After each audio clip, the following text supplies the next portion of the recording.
안녕하세요.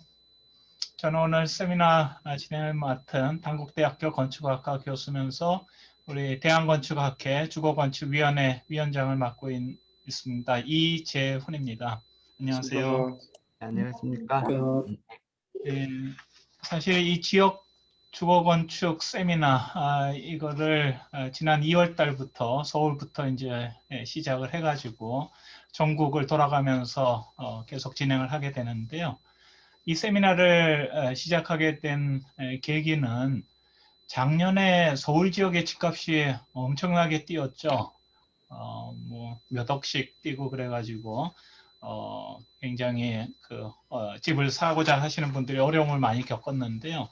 게다가 또 전세도 임대차 보호법이 바뀌면서 전세도 또 어려워지고 해서 서울 지역의 주거 문제가 굉장히 심각한 상황으로 치닫고 그것이 또 전국으로 퍼져서 타 지역의 주거에도 영향을 많이 미쳤던 것 같습니다. 그래서 차제에 우리나라 주거가 지금 지역적으로 어떤 문제를 갖고 있는지 한번 점검도 해보고 하전지에서 우리 강부성 회장님께서 이런 세미나를 한번 해보면 어떻겠냐는 제안을 주셔가지고 저희 주거건축위원회에서 진행을 하게 됐습니다. 아무튼 오늘 부산 지역 또 그 영남 지역 주거 문제 어떤가 한번 진단도 해보고 또 새로운 방향도 제시하는 그런 좋은 시간이 될 것 같습니다. 네. 오늘 세미나 세부 일정은 먼저 한영숙 그 사이트 플래닝 대표님께서 인프라 없이 50년 경계선 도심주거의 현재와 미래라는 주거로 발제를 약 30분 정도 해주시고요. 그 다음에 유라시아의 관문 경사지 노후주거지 주민의 미래라는 주제로 유재우 부산대 교수님께서 발제를 한 40분 정도 해주실 것 같습니다. 그 발제 두 분이 끝나면 쉬는 시간 없이 바로 토론에 들어가겠는데요. 먼저 오광석 한국해양대학교 교수님께서 토론을 해주시고요. 그 다음에 지따건축 조윤경 대표님께서 토론을 해주시겠습니다. 지정 토론이 끝나면은 이 줌으로 접속하신 여러분들이 자유롭게 의견도 내시고 질문도 하실 수가 있는데요. 지금 마이크를 다 꺼둔 상태입니다. 그래서 미리 채팅방에 어떤 질문을 하고 싶다는 의견을 주시면 그분의 마이크를 다시 켜서 질문을 하실 수 있도록 기회를 드리도록 하겠습니다. 그렇게 좀 알아두시면 되겠고요. 그럼 지금부터 2021년 지역주거건축 진단 및 발전 방안 제2차 세미나 부산 경남의 주거건축 개발 방안이라는 주제로 세미나를 시작을 하겠습니다. 먼저 회장님께서 강부성 회장님께서 오늘도 참여를 하셔서 또 인사 말씀을 해주시기로 했었는데 다른 외부 일정이 있으셔가지고 참석을 못하셨습니다. 다만 그 우리 부산 지역 유재우 교수님과 또 이 부울경 지혜 회장님하고 다 상의하셔가지고 이런 좋은 세미나를 하게 된 것에 대해서 매우 기쁘게 생각하신다고 하고요. 앞으로도 좋은 주거 제안들이 나왔으면 좋겠다는 당부의 말씀이 있으셨습니다. 자, 그럼 지금부터 첫 번째 발제를 시작을 하도록 하겠습니다. 한영숙 대표님 부탁드립니다. 네.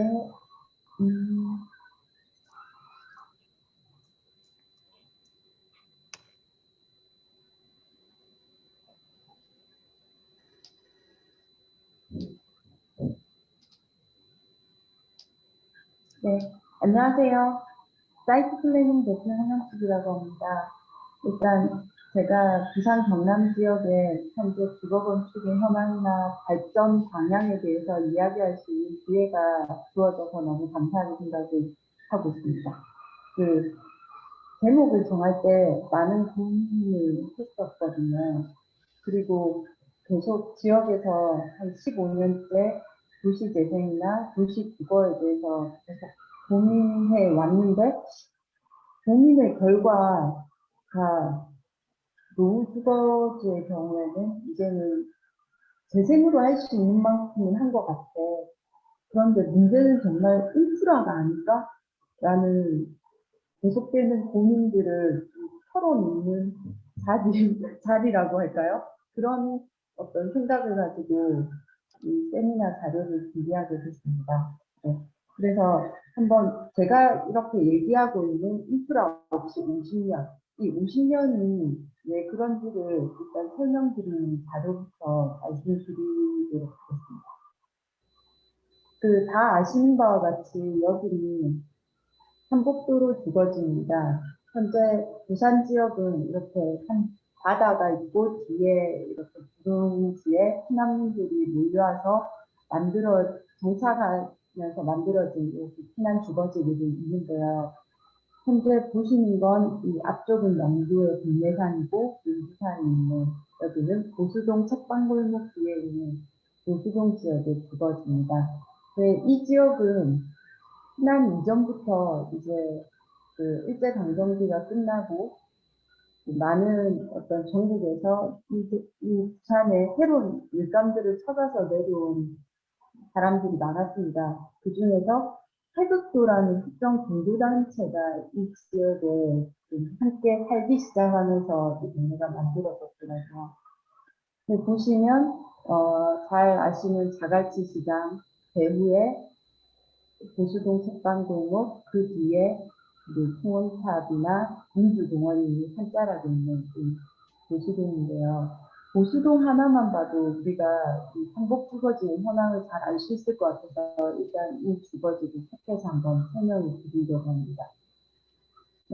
제가 앞에 얘기한 것처럼 그렇게 한번 피난민들과 태극도 주민들이 왔다가 한번 55년에 태극도 주민들이 감천문화마을 쪽, 감천의 태극도 마을 쪽으로 이주를 하면서 한번 이 지역이 정리된 모습입니다. 그 당시에 정리가 될 때만 해도 한복도로는 정리되지 않았고요. 그리고 이런 빽빽하고 작은 필지의 어떤 주택들로 집들이 한번 정비가 되고 그 뒤에 한복도로가 64년에 개설되고 그리고 그 위에 또 집들이 모자라니까 이런 시형 아파트들이 69년에 만들어지고 그리고 90년에서 2000년 사이에 주거환경 개선 사업으로 단서 도로가 또 부분 도로 필요한 지역에 그렇게 만들어져서 지금 현재 부산 대우 지역에 주거지 골격을 형성을 하고 있는데요. 대규모 인프라가 정비된 건 어떻게 보면 한복도로를 개설한 64년부터 한 70년 즈음, 그러니까 1970년이라고 하면 지금으로부터 딱 50년. 그러면 우리가 그 50년 동안은 이 지역에 제대로 된 인프라를 제공했나라고 생각을 해보면 부산이 그러지 못했던 것 같습니다. 이게 서울이나 수도권하고는 좀 다른 것이 어떤 여러 가지 산업의 어떤 중심도 점차 외곽으로 급속하게 빠져나가기도 했고요. 그러면서 주거지도 함께 베드타운으로 개발되거나 새로운 신주거로 해운대 지역이나 아니면 낙동강 인접 주거지도 개발되다 보니까 여전히 원도시면은 산업도 정체 그리고 주거를 체계적으로 정비할 기회도 없는 채 이렇게 남겨지게 되었습니다. 그래서 지금도 이 지역을 이렇게 살펴보면 늙고 낡고 좁고 가파르고 거의 경사가 40도 되는 지역에 이렇게 있는 상황이거든요. 그래서 대규모 정비 없이는 여기에 어떤 재생 사업을 해서 정말 무언가를 만들어 볼 수 있을까? 이런 고민이 되는 지역이라고 말씀드릴 수 있습니다. 앞에 조금 인트로에서 말씀드린 것처럼 처음에 이제 50년대 이렇게 판잣집이 쭉 있을 때 인트라 없이 있었고요. 수영 아파트 들어서고 삼북도로 베톤 처음 생겼고 그 다음에 들어선 4m 도로 주변으로는 이렇게 다가구 다세대 빌라들이 들어와서 어떻게 보면 밀도는 엄청나게 높아지고 더 이상 민간이 개발할 여지조차 없어져 버린, 그리고 여전히 그 60년대 초에 만들어진 건 쪽방들이 이렇게 붙어져 있는 그런 것들이 이 지역에 광범위하게 펼쳐져 있는 것들이 하나라고 말씀드릴 수 있습니다. 그래서 부산시가 그 삼복도로 르네상스나 여러 가지 도시 일반 근린형 재개 사업들을 집중적으로 지난 10년간 해온 것들은 사실입니다. 하지만 그 사업들로 과연 이 지역을 개선할 수 있을지에 대한 사실 고민이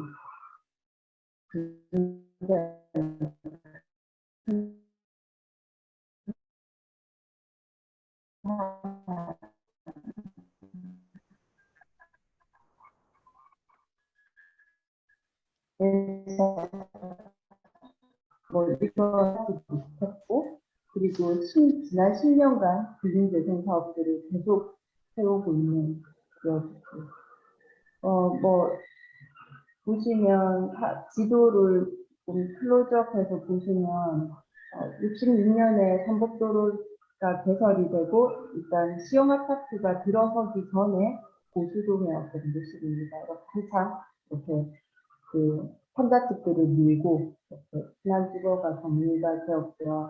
그리고 시형 아파트가 들어가면서 여기에 조금은 한자락에 어떤 도로처럼 해서 이렇게 또 환영의 어떤 도로들이 만들어지는, 그래서 이것들이 최소한의 인프라도 거의 85년에 이 개설된 도로가 있는 경우는 굉장히 추가로 개설된 도로는 정말 연계도로 정도밖에 없는 상태에서 지금 이렇게 시간이 멈춰진 경우처럼 개설이 되어 있습니다.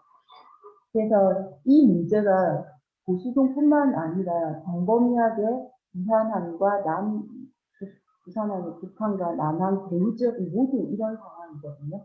그런데 이때 만들어진 그 여러 제도들 중에서 삼복도로가 있고, 삼복도로에서 바다나 시가지가 보이는 곳은 고도 제한 구역을 지정을 했습니다. 그래서 그 삼복도로와 연안 지역의 15m까지는 최고 고도 지구라고 해서 노면 이하로 높이를 규제한 규제가 있고요. 70년대 만들어 72년에 고도 지구를 지정을 해서, 이런 상황에서 어떤 지역의 대만이나 천정축 계획이나 아니면 지구 단위 계획에서의 어떤 높이 관리 방안이나 아니면 주거지의 체계적인 정비 방안이 거의 부재하는 상황.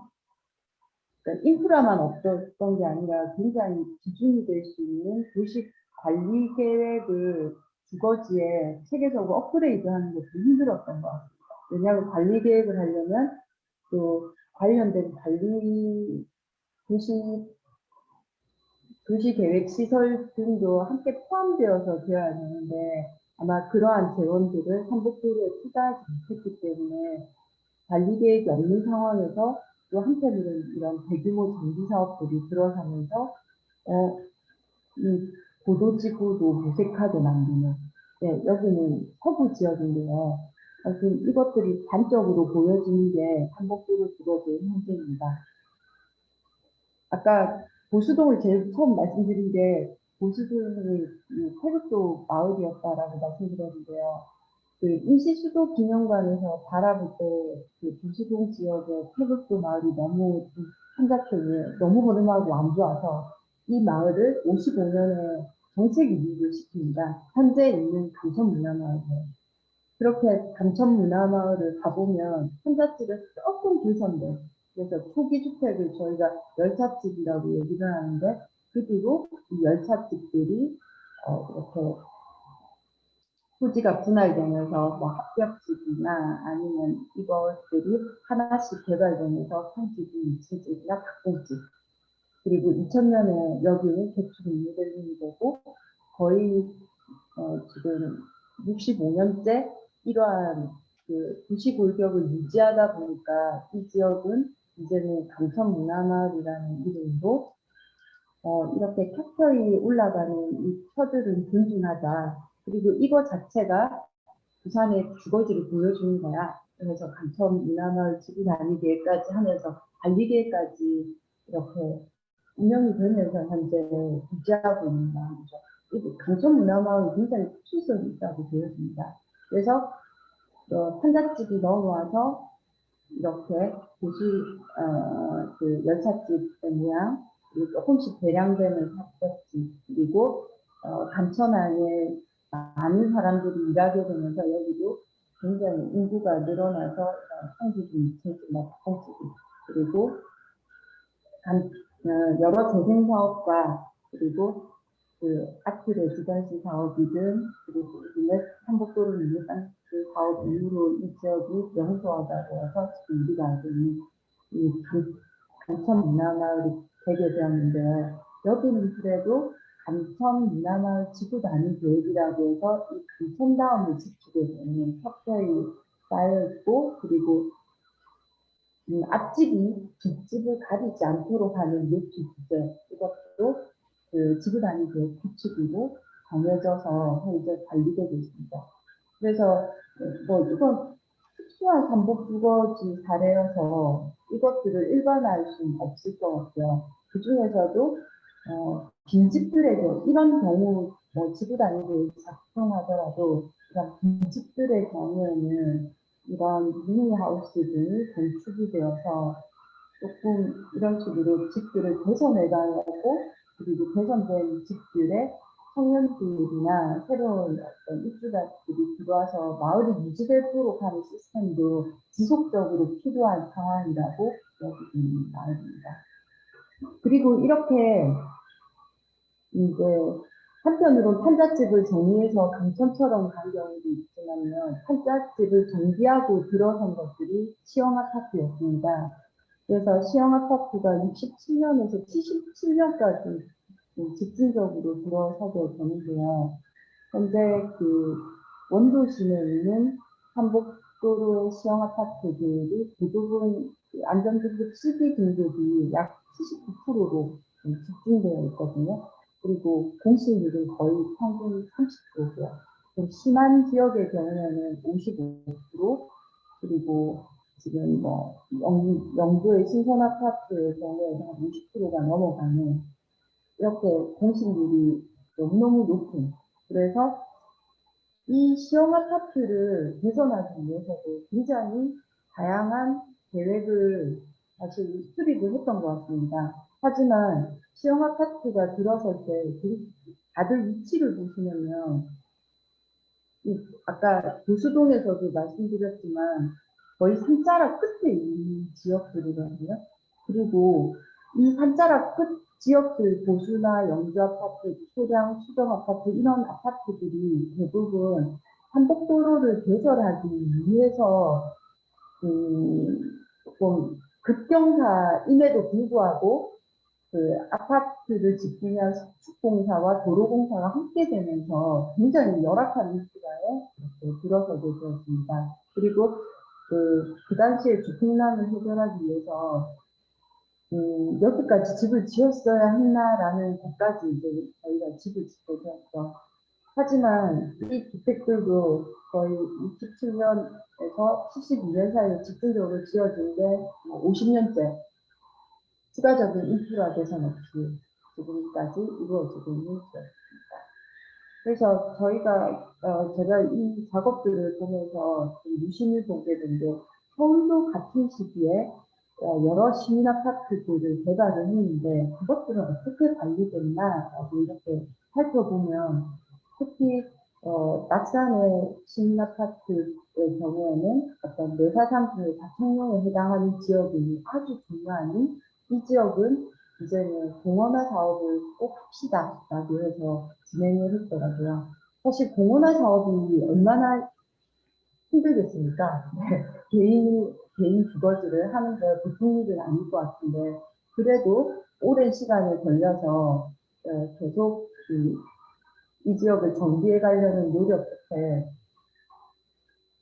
총 복원 기간이 14년, 그리고 총 사업비가 거의 1,000억에 가까운 시간을 들여서라도 이런 것들을 하나씩 복원해서 이것들을 보고 우리도 적어도 이런 과천 아파트, 그 부산 진성이 있었던 이 과천 아파트의 경우에는 이렇게 복원화가 되어야 되지 않나라는 생각을 이제 끊임없이 하고 있는데 이게 그 쉽게 이루어지는 것 같지는 않습니다. 네. 제가 이렇게 자꾸 머뭇거리게 되는 게요. 이렇게 시랑 여러 기관과 함께 이것들을 아무리 고민을 해봐도 관리계획과 재원과 그리고 시민들의 합의, 전문가들의 공동된 의견 그런 것들이 다 모아져도 굉장히 오랜 시간과 큰 돈이 드는 일인데 그런 것들이 지속되지 않는 것 같고 이렇게 얘기한다고 해서 또 지속될 수 있을까라는 생각이 계속 드니까 자꾸 머뭇거리게 되네요. 네. 그리고 굉장히 부산에서도 광범위하게 대규모의 어떤 시형 아파트가 수정 시형 아파트입니다. 지금 세대수도 1164세대고요. 그리고 지금 노란색이 좀 진한 곳이 공실률 30% 이상인 곳. 그리고 이 당시에 그 아파트가 지어진 곳과 단독주거가 혼재하고 있기 때문에 이건 일단의 한 구역의 아파트 단지라고 이렇게 얘기하기 어려운 그래서 재건축되기도 어려운 어떤 실정의 아파트입니다. 그리고 아파트와 주거가 혼재하고 있고 그리고 이 안에서는 뭐 제대로 된 국민공원이나 아니면 여기가 굉장히 큰 경사거든요. 여기서부터 한 뒤쪽까지가 30m 이상의 경사가 있는데 이걸 이동하는 수단이나 이런 것들이 다 부족한 실정에 지어집니다. 그래서 이걸 10년 전부터 한 개 돈이라도 어떻게 순환형 임대주택을 만들어서 어차피 비어 있으니까 우리 이주하고 하나씩 철거를 하거나 공원을 하거나 아니면 생활에 쓸 수 주차장을 하거나 해서 나머지 지역도 신축해가면서 순환할 수는 없을까요? 라는 고민을 계속 해보지만 이건 일본의 UR에서 관리하는 것처럼 이건 공공관리주체가 아니거든요. 인간이 어떤 소유하고 있는 것이기 때문에 민간 소유자가 대부분 이걸 뭐 자산으로서 그냥 보유하거나 방치하면서 비워지는 경우도 너무 많은 실정이기 때문에 그래서 더 어려운 것 같고 이런 경우에는 아예 뭐 부산의 시형 아파트만의 좀 필백 정책 같은 게 필요하지 않나 이런 생각도 하고 있습니다. 왜냐하면 이 보유기간이나 그리고 뭐 공실 기간을 방치한 어떤 기간이나 뭐 여러 가지를 좀 검토해서 이런 것들을 방치한 소유주들에게는 아무리 이걸 공동해서 사업을 할 때 현재 뭐 그런 얘기도 있더라고요. 수정 아파트가 본래 저희 조사할 때는 2천만 원이 10평짜리 집이 2천만 원 정도의 금액으로 거래되던 것이 지금 몇 배가 올랐다라고 얘기를 하시던데 그런 것처럼 이런 것들을 하는 게 이제는 물리적인 방안이 중요한 게 아니라 제가 인프라 없이 50년 안에는 정말 물리적인 인프라도 필요하지만 사회적인 어떤 규제, 컨트롤 수법 이런 것들도 저변에 깔려야 되는 사회적 인프라로서 그런 제도가 작동을 해야지 이것도 관리될 수 있지 않을까라는 생각을 상기하고 있습니다. 그리고 부산의 삼복도로 그 자리에서 그대로 도로 개설하면서 지어진 시형 아파트가 있다면 그 판잣집이 뜯겨서 이주한 사람들이 살게 되는 정책 이주지도 똑같은 문제를 안게 되었습니다. 정책 이주지도 삼복도로 64년에 개설되면서 정책 이주는 시외곽에 65년부터 72년까지 집중적으로 만들어지게 되는데요. 부산에서는 현재 19곳의 정책 이주지가 관리되는데 이곳들이 초기에는 이런 단층주택으로 되었다가 조금씩 사람들이 부산에 많이 몰려들면서 이층집 그리고 90년대에 임시부치법에 의해서 그 주거환경개선위원 임시부치법으로 전체의 96민정이 400의 빌라 주거가 들어가게 되면서 평균 민정률이 320%를 상회하는, 많은 곳은 360%까지. 그리고 인프라의 경우에도 이제 4m가 채 되지 않는 도로, 한 3.6m의 도로를 끼고 이렇게 4층짜리 빌라들이 빼곡하게 들어선 주거가 굉장히 많습니다. 이런 것도 이제 동시로 되어가고 있는. 그래서 부산에서는 시형 아파트 정책 위주지 삼복 주거지가 모두 똑같이 이렇게 그 당시 50년 전에 만들어진 인프라 이후로 계속 민간이 어떤 용적률을 높여가면서 정비했거나 아니면 부분적인 그 공공지원 시설 정도가 들어간 정도? 네, 그 지금 지역이 관리되고 있고, 여기에 대표적인 부산의 정책 위주지는 단순시간에 있는 단순 위주구역 도시. 그래서 우리가 정말 이 지역에 현재 재생사업을 하듯이 재생사업에 한 200억 정도의 사업비를 자유주택 정비 사업을 지원하고 수많은 임대주택 사업이나 공공시설들 이런 것들을 하면서 조금씩 이 사람들이 행복한 공동체로 그냥 살도록 하는 게 맞는가?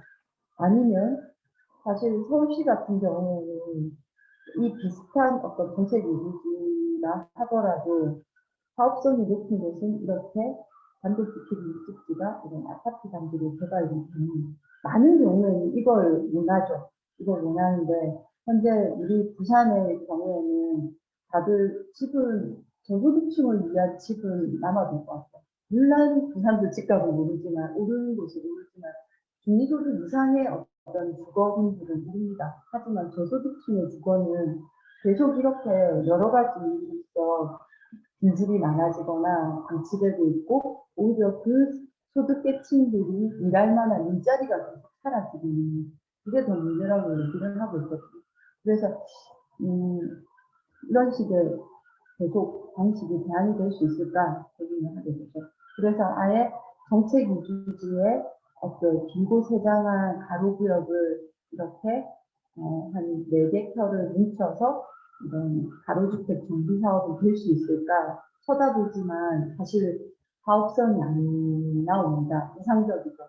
왜냐하면 이미 여기는 민정률이 320%에 가까운 많은 세대수가 있고 이제 처분하고 나가기 어려운. 그래서 저희가 최근에 검토했을 때는 정말 용도 지역을 상향하거나 아니면 현재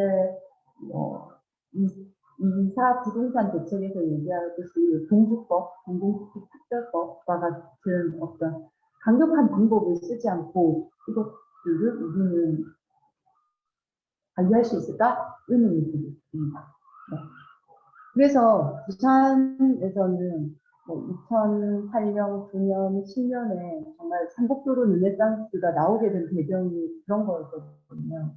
대규모 재정비 촉진 계획들을 이런 그 원도시 배후의 어떤 주거지역은 대규모로 지정을 해서 정책 위주지나 서금사 정책 위주지나 아니면 이런 한복도로 주거지에 재정비 촉진 계획을 수립을 하게 되었습니다.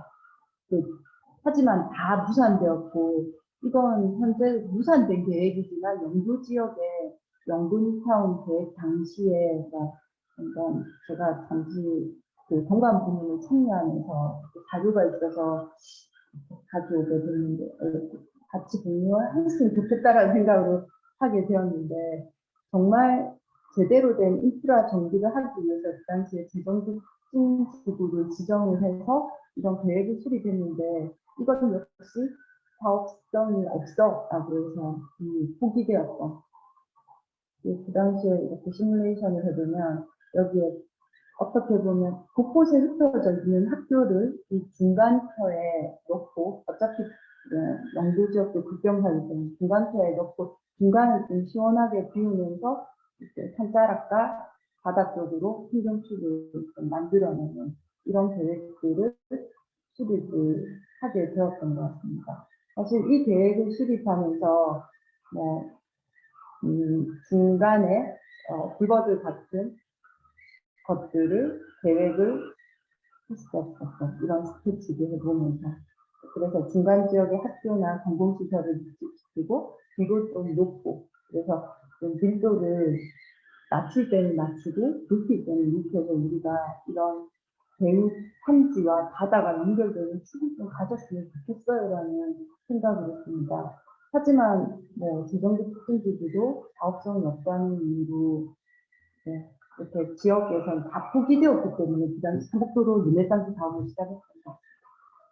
그래서 삼복도로 르네상스 사업에서 내지는 근인재생 사업에서 많이 시도했던 건 그래도 우리 이 힘든 고행이 이 배당길을 조금 편하게 만들어줘서 계속 고령자가 많아지는 노후 주거지를 좀 편하게 이동할 필요가 있지 않을까라고 해서 일단 부산의 어반코어라고 해서 이런 모노레일을 쭉 올라가서 주거지를 갈 수 있는 경사형 엘리베이터가 들어가기도 했고 아니면 그냥 에스컬레이터형도 있고 경사형 엘리베이터, 모노레일형 그리고 그냥 수직형 엘리베이터인데 수직으로 올라가서 데크로 연결되는 그래서 곳곳에 이러한 다양한 어반코어 사업들이 지금 삼복도로에 쭉 이렇게 건립이 되어서 조금은 좀 이동성을 편하게 도와드리는 일들은 하고 있는 상황입니다.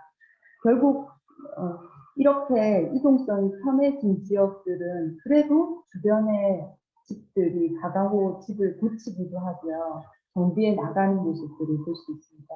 그래서 결국에는 인프라가 진짜 중요하구나. 그런 생각을 갖고 제가 최근에 북한과 배후 원도심에 어떤 그렇다면 제대로 된 전략축을 만들어내면 어떨까요? 라는 것들을 계속 일을 수행을 하고 있는 상황이고요. 아직 뭐 결론이 나지 않아서 사실 이 세미나에서 구체적으로 말씀드리긴 어렵겠지만 부산 북한이 지금 현재 뭐 여기 오페라 하우스나 부산역 앞에 뭐 여러 가지 공유 플랫폼이나 마리나 센터 이런 것들이 들어서면서 2022년에는 완료가 될 예정이거든요. 그래서 이 배후 지역까지 연계할 수 있는 확실한 어떤 도심의 전략축들을 만들어서 연결해내자. 그리고 여기 북한 2단계 사업지구에서는 이 연결축들이 확실하게 걸어서 이 다성대 다성대 베이라고 지금 현재 얘기하고 있는 이 지역까지 배후 산지부터 연결 한번 시켜보자. 뭐 이런 것들을 지금 현재 계획을 하고 있는 상황입니다. 결국 저는 68년 이후로 좀 멈춰버린 인프라 개설을 지자체의 재원으로 한다라는 것 자체가 현재 부산시의 상황이 좀 무리가 있습니다. 그렇기 때문에 이런 전략축의 사업은 어떻게든 국가가 지원해서 하지 않으면 부산의 어떤 정비들을 좀 요원하다라고 보고 있고요. 네.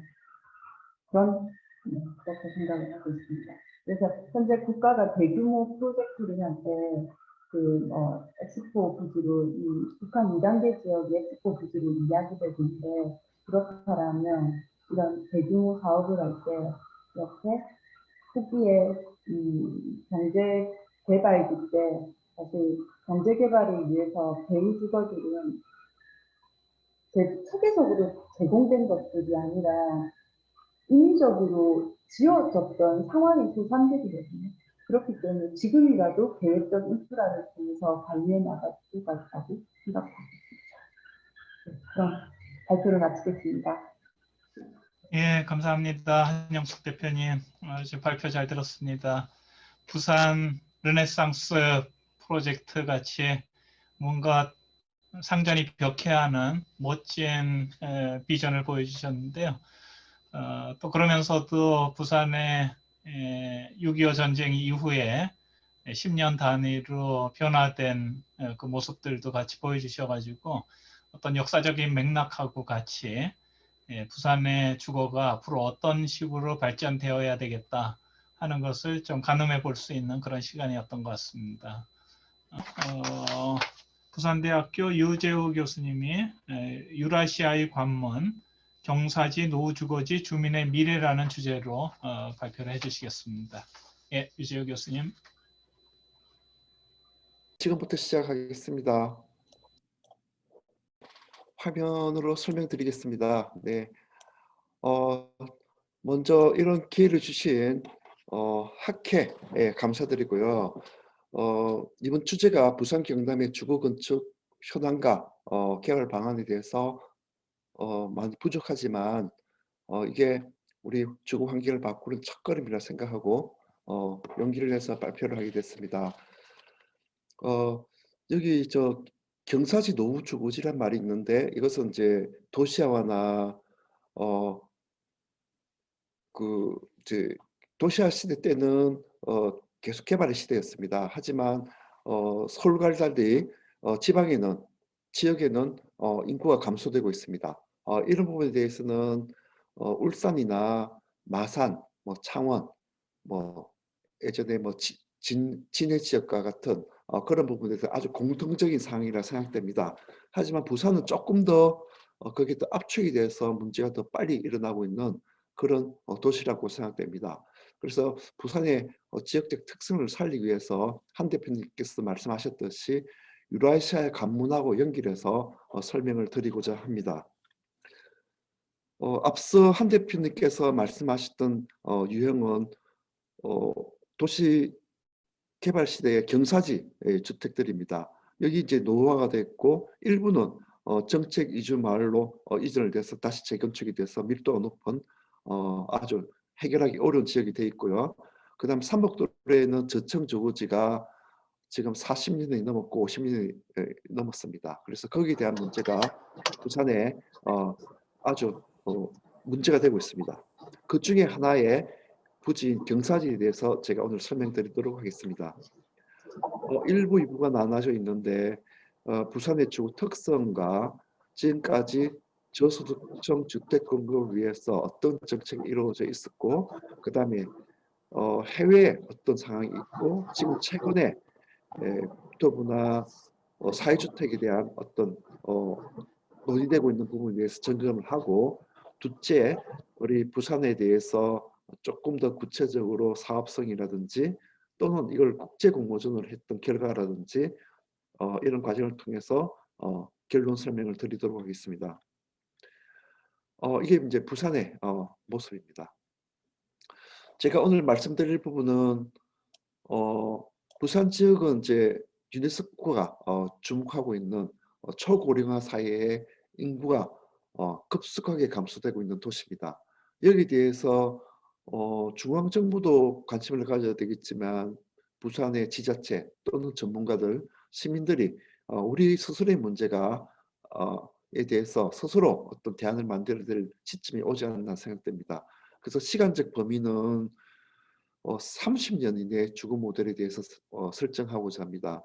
당장 10년, 20년, 30년 나머지 어떤 상황에 대해서는 예측을 할 수 없지만 지금 특히 삼복도로 같은 경우는 30년 이내가 되면 지금 많은 어떤 노인 계층의 분들이 돌아가신 이유입니다. 그러니까 거기에 대해서 지금 최선은 아니지만 차선의 주거 모델, 주거 개발 모델을 제안해야 될 그런 상황이 됐다고 생각되고요. 공간적 범위는 말씀드린 바와 같이 노후 경사지입니다.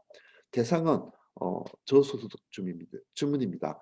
이분들이 경사지에 사셨던 분들이 예전에 집을 늘리면서 세를 얻으면서 중산층으로 이루어왔습니다. 하지만 지금은 인프라가 없기 때문에 특히 주차장이나 학교나 문화시설이 없기 때문에 젊은 계층이 유입되지 않고 특히 또 구조적으로는 부산 일자리가 없는 바람에 더욱더 급격하게 급속하게 노후 주거지가 되고 있는 상황입니다. 이런 대상으로 선정을 해서 발표를 하도록 하겠습니다. 아까 한 대표님 말씀하신 부산에 바다도 끼고 또는 경사지에 노후 주거들이 같이 공존을 하고 있습니다. 과거와 미래는 뭐 다들 아시겠지만 여기 있는 초량 외관과 동네 업성이 대극점을 이루고 있는 우리 북방의 도시였습니다. 그 다음에 이제 6.25 이후에 많은 그 산업권 대를 겪으면서 부산은 무역 수도로서의 역할을 해왔습니다. 그런 사이에 이제 판저촌이나 무지랄 질서가 지금까지 이루어지고 왔고, 그 지금은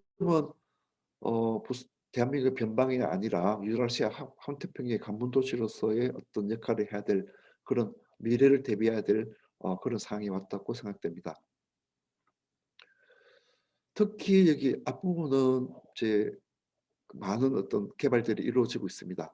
하지만 부산의 역사를 지켜온 삼목도로변의 주거지에는 부산의 지금 현재 모습을 만들어 온 우리 아버지들, 부모님들이 지금까지 거주하고 있습니다. 그래서 저희들이 볼 때는 이게 개발, 신개발지하고 노후 주거지가 두 개가 아니라 하나로 연결된 하나의 덩어리에 부산을 대표하는 상황이 되고 있고, 지금 부산이 이제 유라시아 관문 도시가 되기 위해서는 바다에서 보면 이게 하나의 공간으로 인지되기 때문에 이런 공공적 차원에서 같이 다뤄야 될 부분이라고 생각되고 있습니다.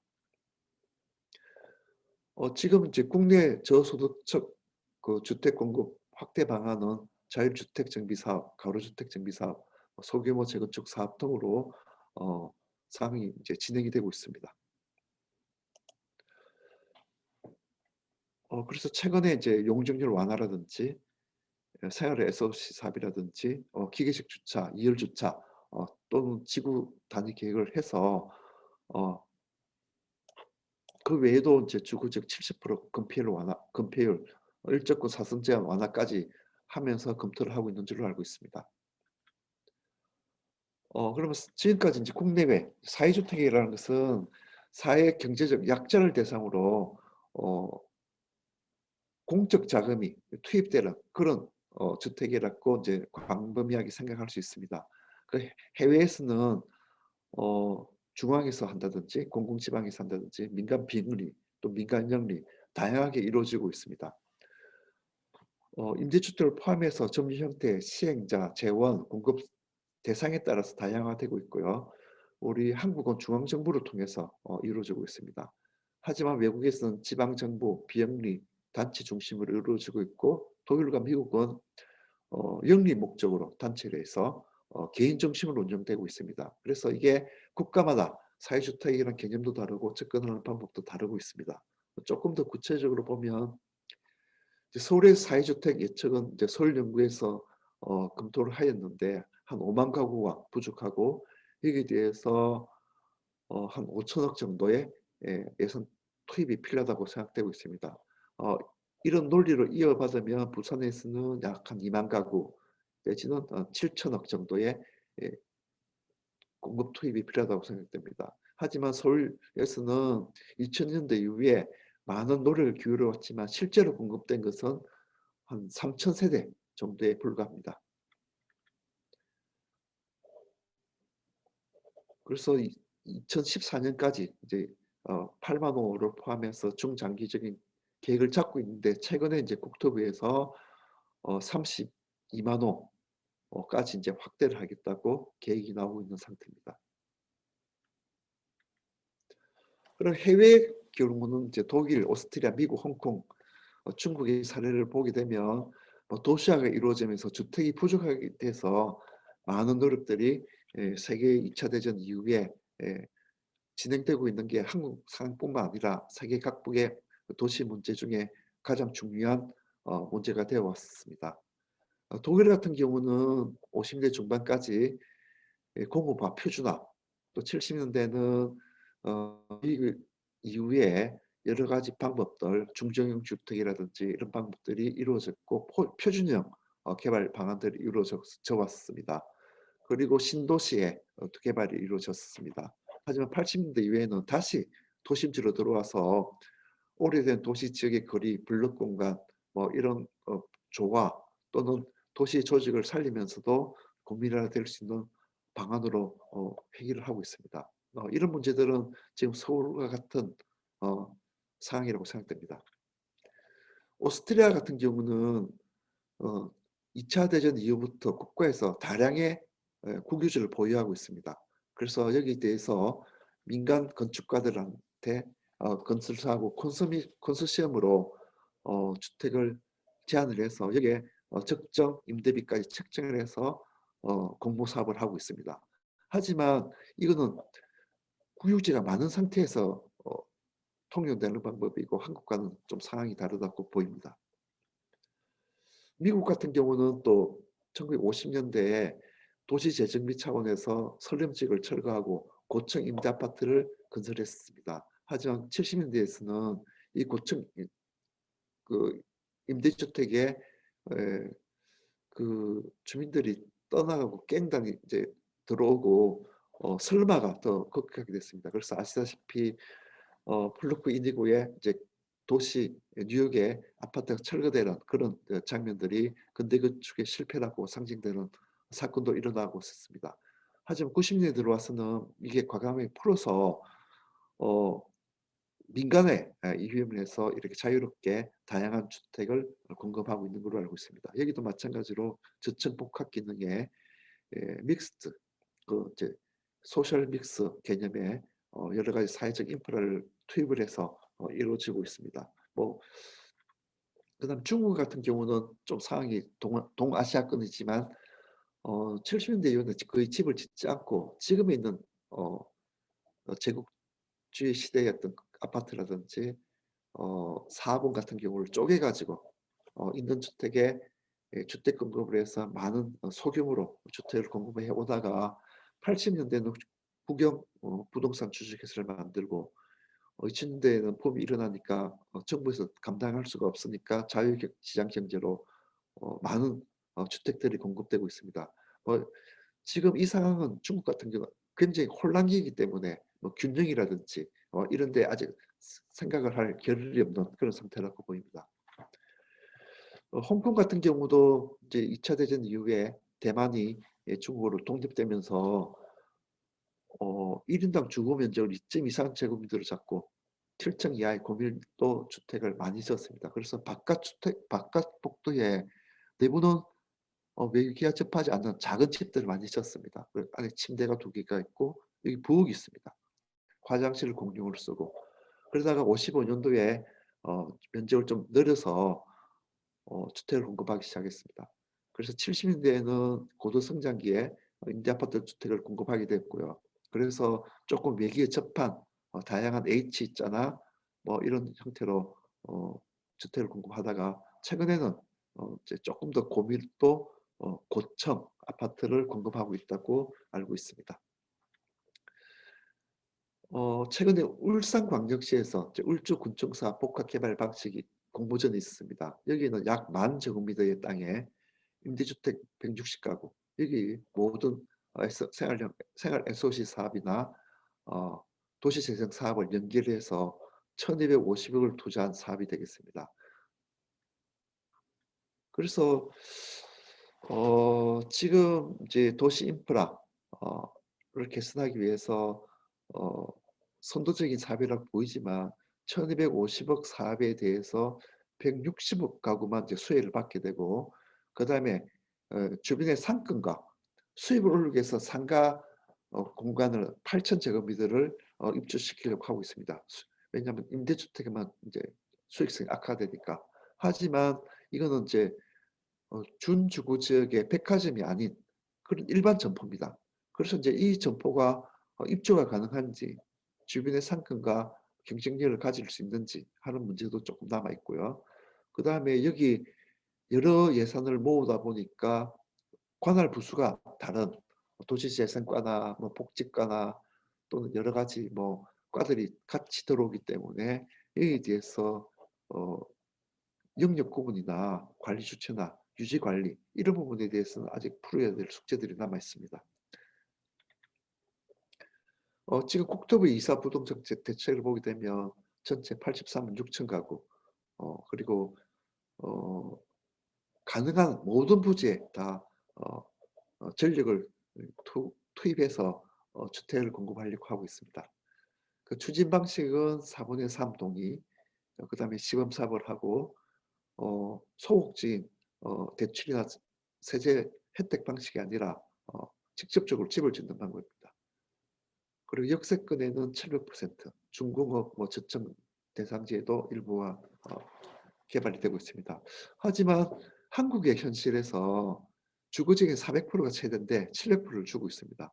그러면 이런 문제는 향후에 문제가 될 수도 있는 부분들이 되겠습니다.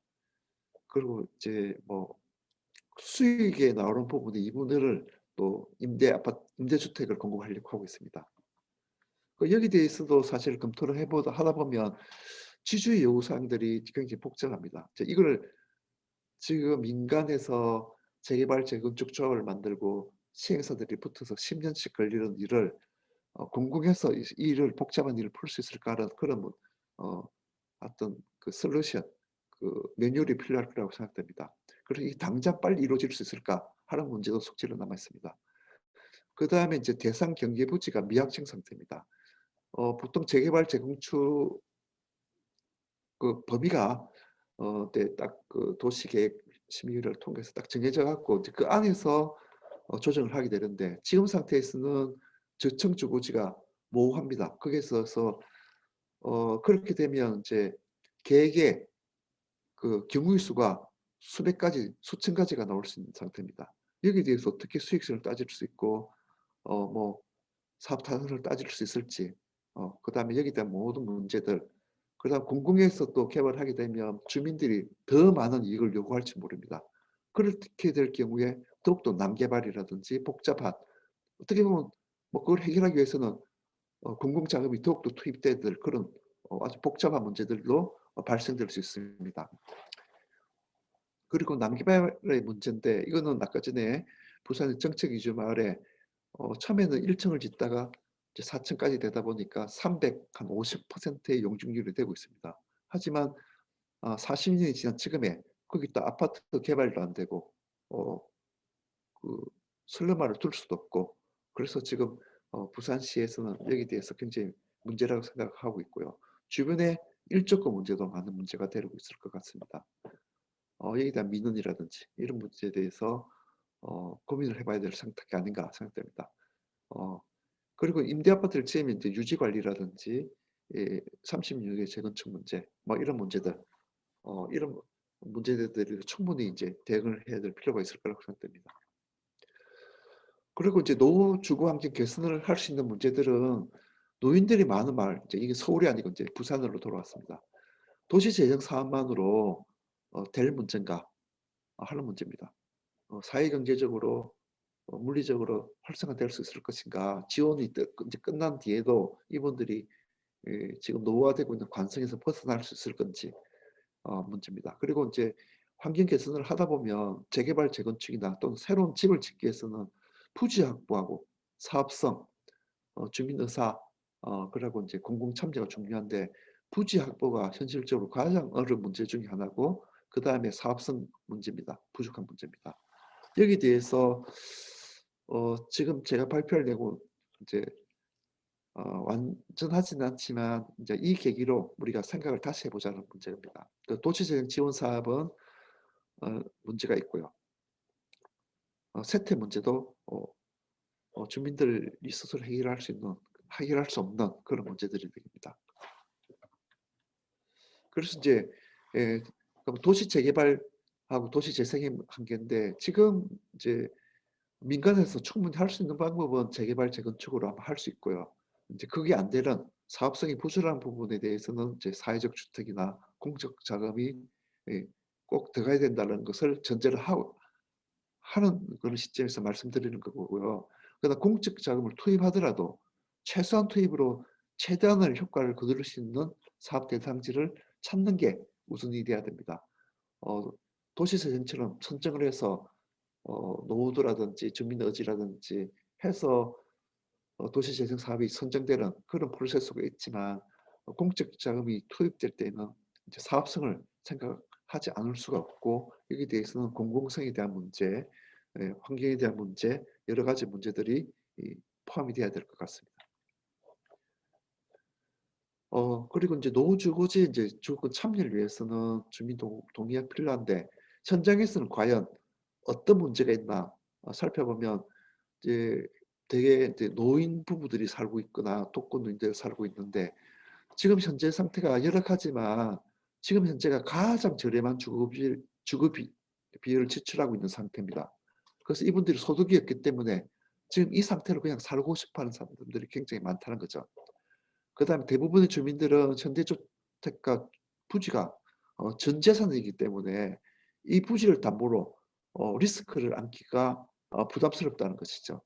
그리고 현재 주민들하고 이제 친근한 이웃들이 있기 때문에 여기서 그냥 살다가 돌아가시면 자녀들한테 유선으로 물려주기를 원하지 굉장히 이사 갔다가 왔다가 10년, 20년 살지도 모르는데 불편함에 대해서는 거부감이 있습니다.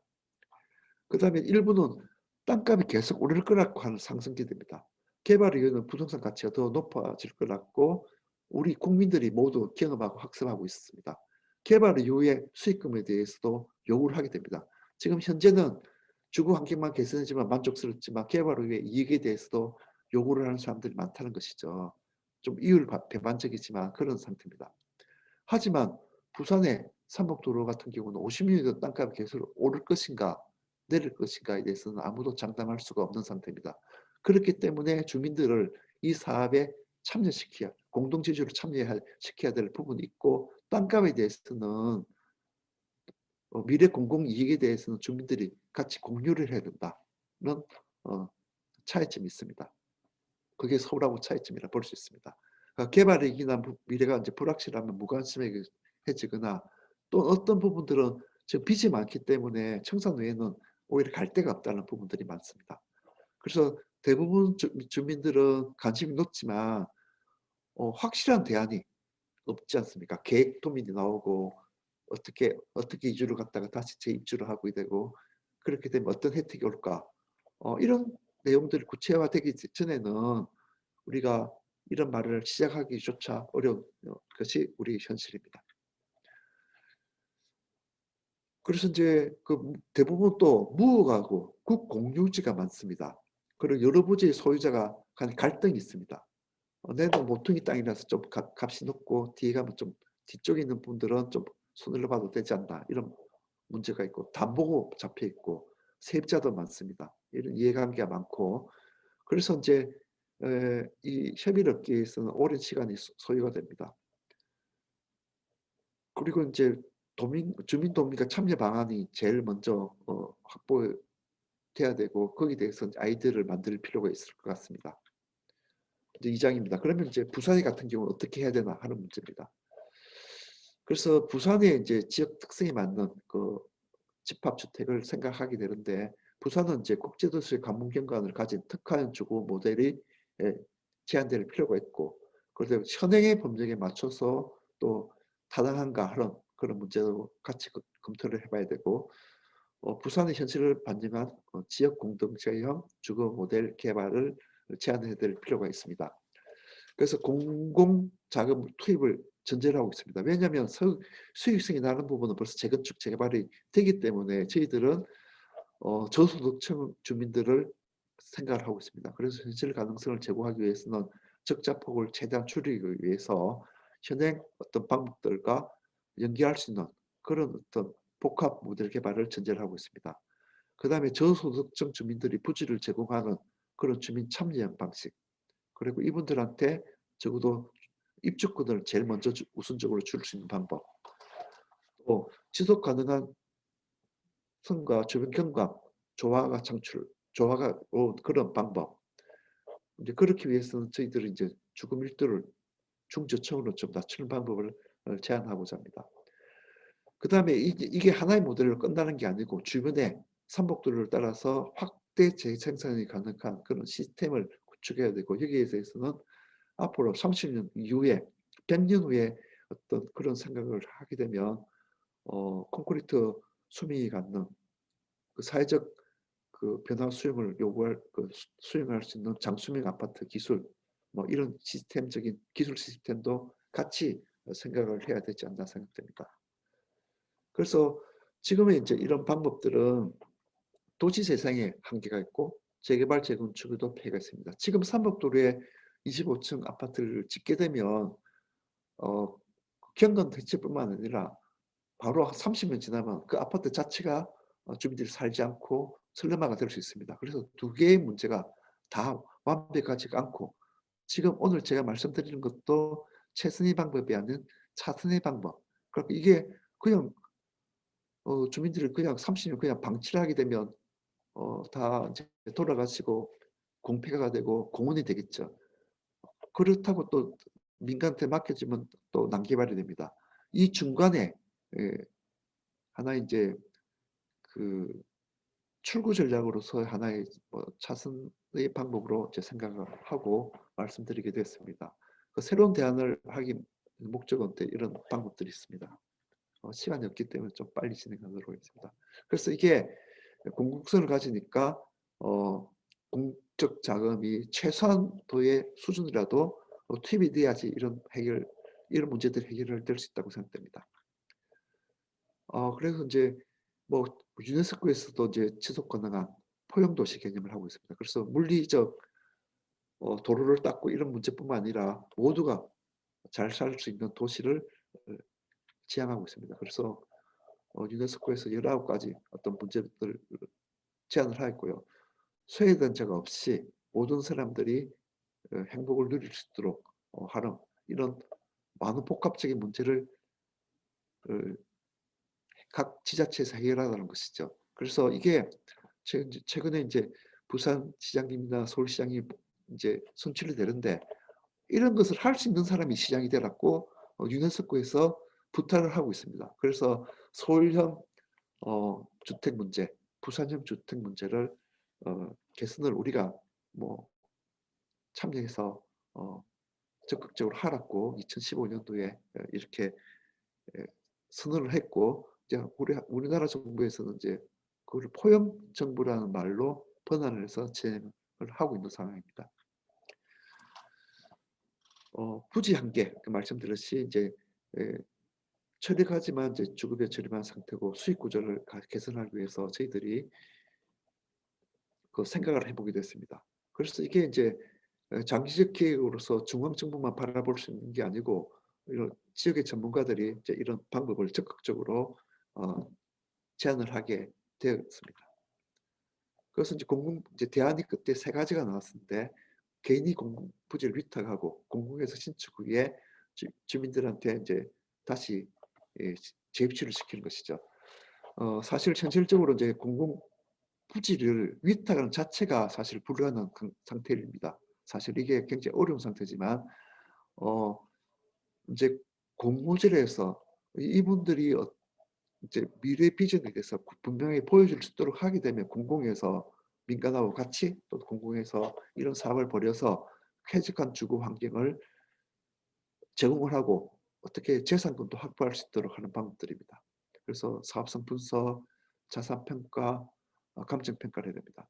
여기도 저희들이 이제 검토할 때 문제점이 부닥쳤는데 자산 평가가 한국의 법에서는 30년밖에 평가를 해주지 않습니다. 그래서 이것도 향후에 50년, 100년을 평가할 수 있도록 길을 좀 열어야 될 것 같고요. 사용 기간, 사용 면적, 이제 지분 제공 뭐 이런 문제, 그 다음에 이제 순환형 임대주택을 만들어야 된다는 것이죠. 그래서 저희들이 여기 이제 사업성 검토를 할 때 이주비에 대해서는 약간 생략을 했습니다. 부산시에서 이미 순환형 임대주택을 짓기로 했고요.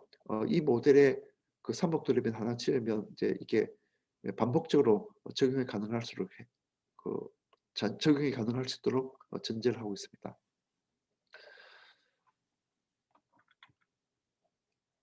그래서 저희들이 이제 뭐 적자가 분명히 나게 돼 있습니다. 그래서 행복주택 도시재생 생활 SOC 사업을 연계를 해야 될 건 당연하고요.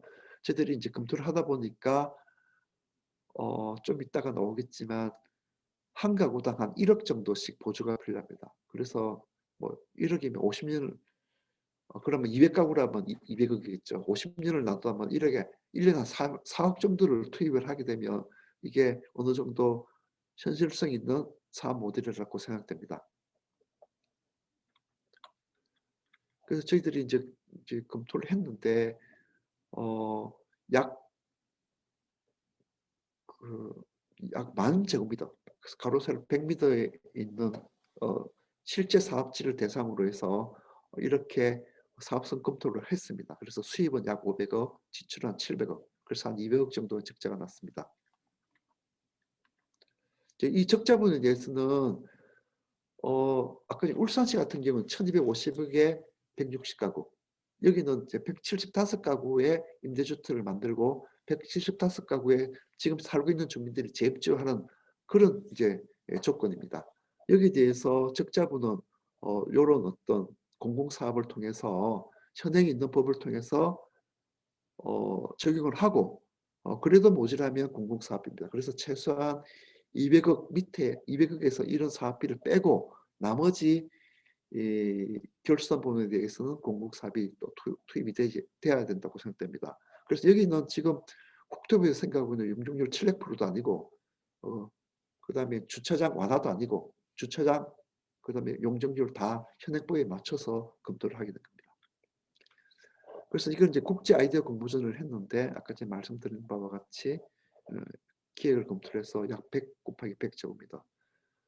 지금 이제 검토가 되고 있는 거는 100 곱하기 100m의 현행법인데 여기 하면 이제 규모가 작기 때문에 수익성이 떨어진다는 말을 많이 하고 여기에 이제 2만 제곱미터로 확대를 하자 말이 나오고 있습니다. 그래서 저희들이 최소 단위로 10,000 제곱미터를 단위로 했고요. 유닛대 3가지 총 350가구를 했습니다. 그래서 이걸 사업 검토를 하다 보니까 좀 재밌는 부분이 도출이 됐는데 이제 부산에 이제 공사를 누가 할 건가 하는데 LH 공사를 하게 되면 평당의 말씀 안 되지만 죄송하지만 평당 850만 원이 든답니다. 그래서 부산도시공사에 의뢰를 하면 650만 원에 해결할 수 있답니다. 그래서 민간한테 맡기면 평당 400에서 450만 원이랍니다. 그래서 이게 그 차이가 어디서 나올까 잘 모르겠는데 일단 사업비는 여기 이제 그 추진체가 생기게 되면 민간에서 민간 추진차하고 공공사업 추진차하고 같이 이제 협업을 하는데 민간에서 발주를 내는 걸로 그렇게 산정을 했습니다. 사실 땅을 이제 다 사들여야 되는 이유는 공적 자금이 투자가 되면 다 국가 부지가 돼야 되기 때문에 다 사야 됩니다. 그래서 주민들 일단 팔아야 됩니다. 팔고 그 지분만큼 합자회사를 만들어서 지분을 갖고 있는 겁니다.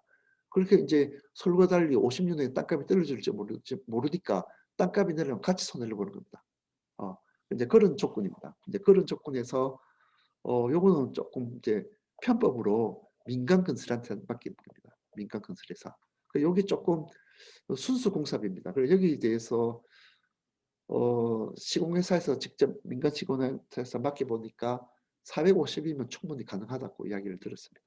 경사지지만 그래서 여기에 대해서 이제 저희들이 운영 적자를 만들어 이제 기준을 검토했는데 임대 사업이면 이제 거기에 대한 유지 관리비가 들어갑니다.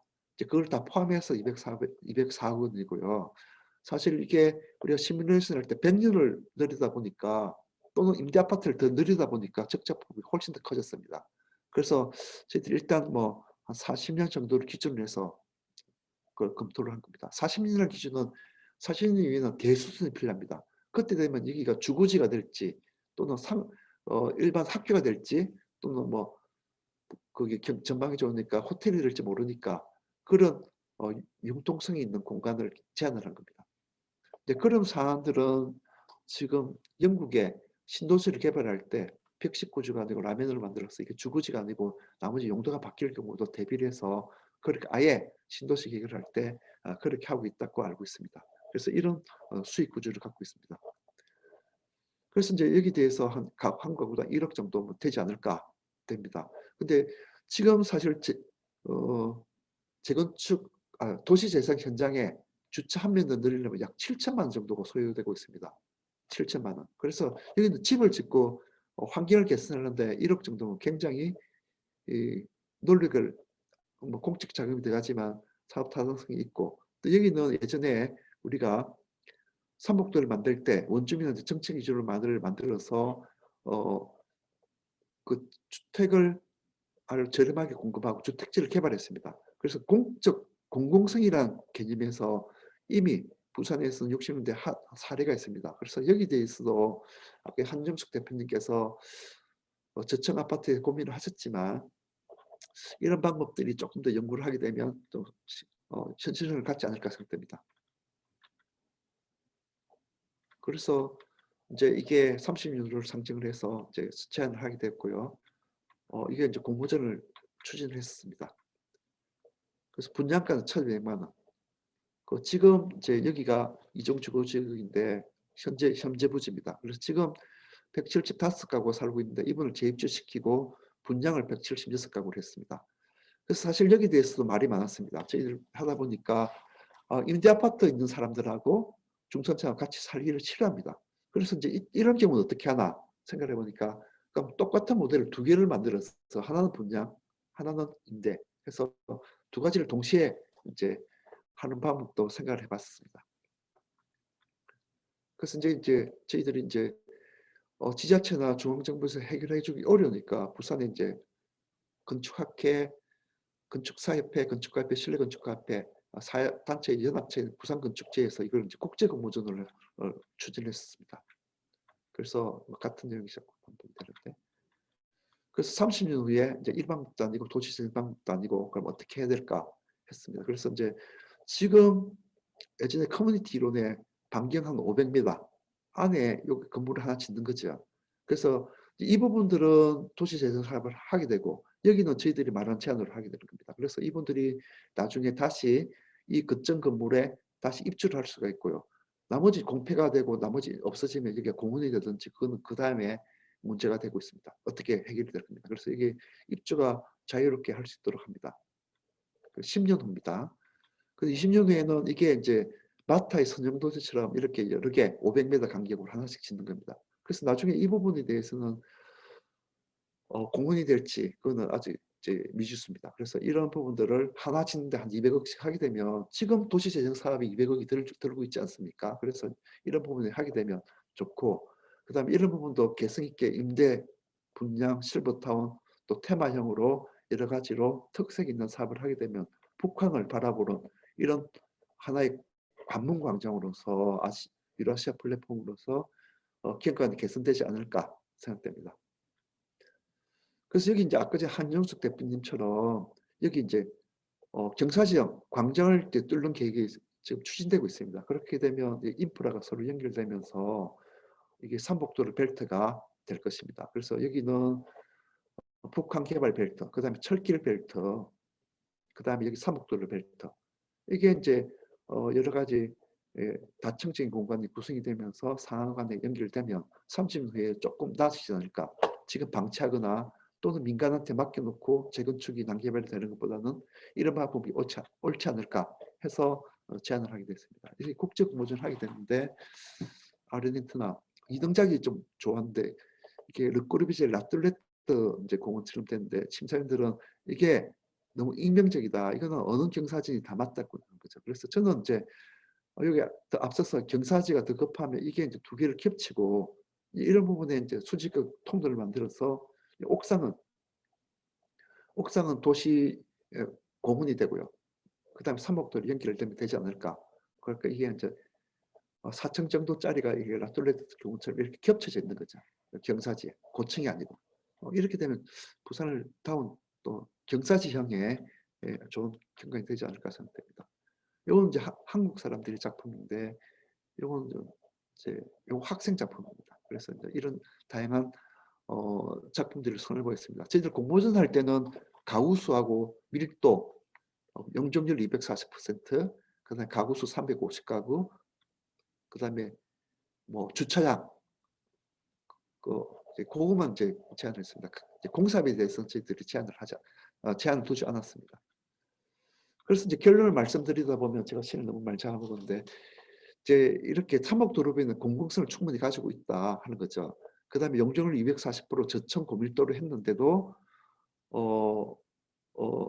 제 부지가 저렴한 이유로 가능성이 좀 있다고 확인이 됐습니다.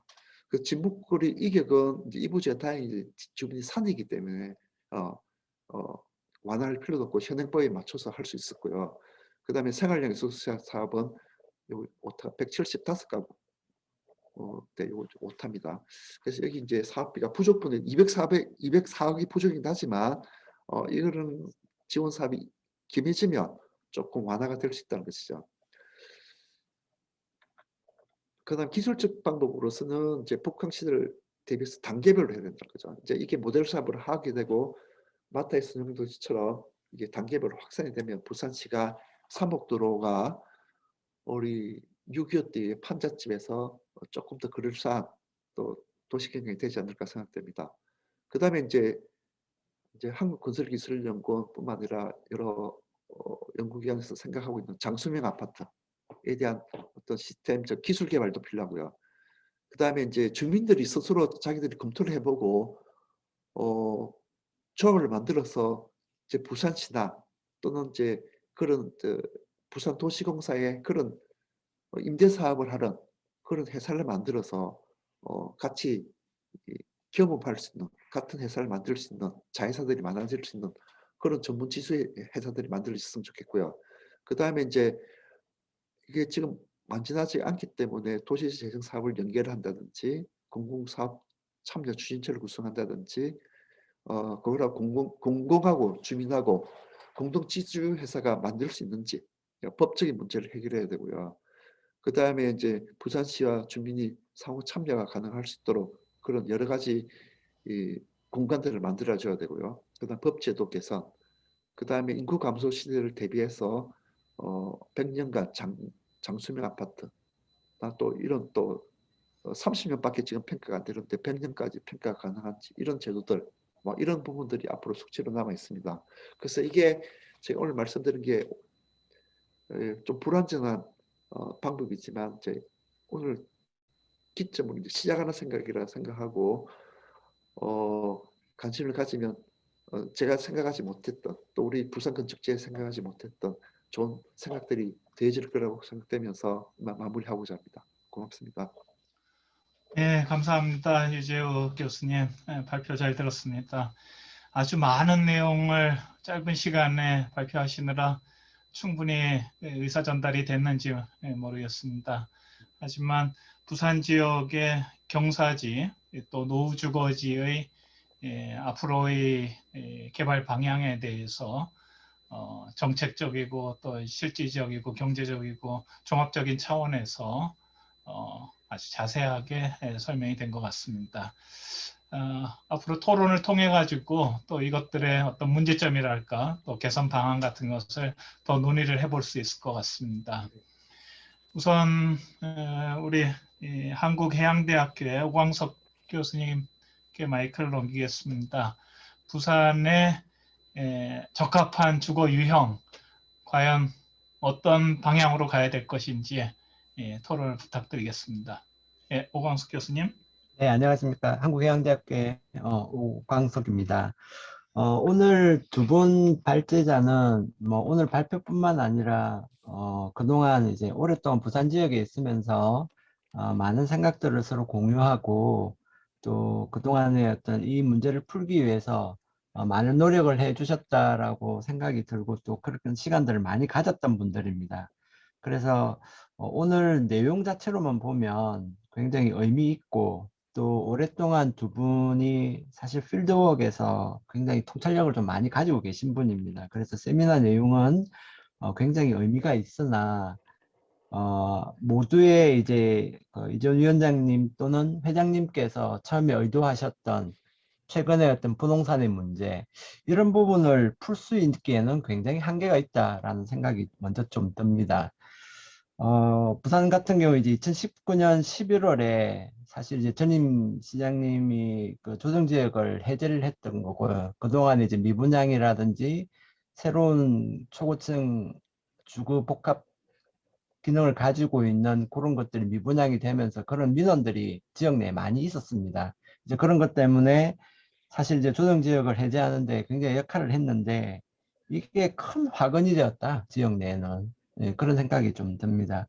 그러지 않아도 이제 저금리에다가 시중에 유통되고 있는 통화량 자체가 굉장히 많죠. 그래서 이런 양적 완화 때문에 실제로 시장에서의 경기는 굉장히 저조하지만 이 풀려있는 돈 때문에 자산 가치는 계속 상승할 수밖에 없었고 그동안에 전국에 있는 부동산 시장이 실소유자 중심의 어떤 시장이 아니라 투자 수요자, 뭐 투기라고 할 수도 있겠지만 어쨌든 투자 수요자의 시장으로 재편되어 가고 있는 게 그 상황이고요. 그게 뭐 서울 수도권부터 시작해서 핀셋 정책으로 계속 이제 빈틈들을 메꿔 나가고 있는 이런 상황이었죠. 그래서 결국 이제 2019년 11월에 부산 같은 경우 조정지역이 해제되면서 서울 수도권의 그런 외지 자본들이 계속적으로 스며들었습니다. 그래서 제가 살고 있는 아파트조차도 지금은 소유를 하고 있지는 않지만 평균 그 오르는 시기를 따지니까 한 달에 1억씩 올랐더라고요. 그래서 9억이 올랐고 지금 이제 10억이 넘어갔고 지금 한 2.5배 정도 올란 아파트도 있습니다. 바로 이제 그거를 제가 몸소 경험을 하고 있는 이런 상황이다.